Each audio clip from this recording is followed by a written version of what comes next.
there is, as you know, a kind of mysterious healing of the cords between us as human beings that soothe our fears and terrors and actually let us become seen and known and alive. And it is this beautiful, mysterious dance that we do as therapists. Now, at its heart, Buddhist psychology is an invitation for both connection to the world and to a kind of freedom or well-being.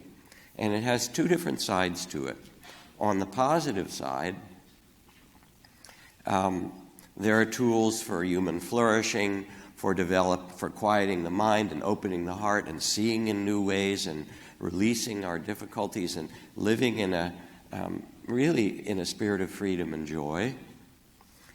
And on the healing side, the other dimension, there are tools to care for grief and trauma and fears.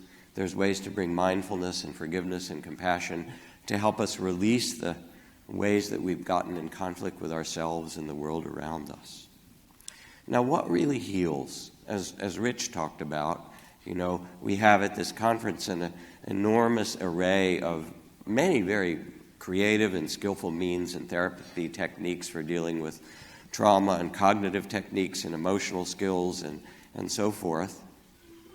Different ways for people to recognize the patterns that they hold, the ways that we create fear and suffering and confusion and conflict, with insight and understanding how to release them in some way. And yet, as we also know, underneath it all, part of what is critical is to be witnessed and loved. Maybe that's the essence of it all, to love another human being. And in that love, to see something beautiful in the other and to encourage that to flower.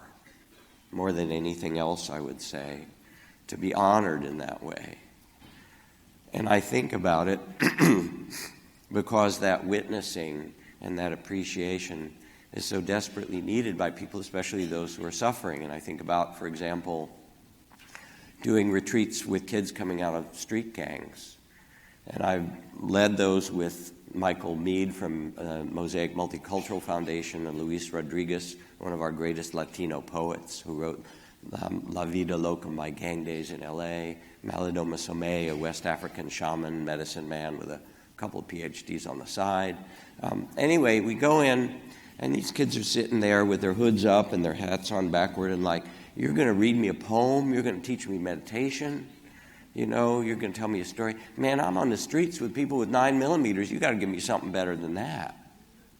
So we'll take a candle and put it in the middle of the table and light it and say, we can't start our work together because there are too many voices and people in this room that haven't been acknowledged.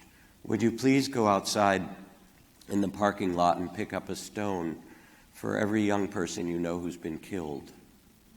And these guys and gals will come back in with their hands full of stones and say, put it next to the candle and say their name. This is for Tito, and this is for Homegirl, and this is for RJ. And pretty soon there's a mound of stones around this candle, enough to make you weep.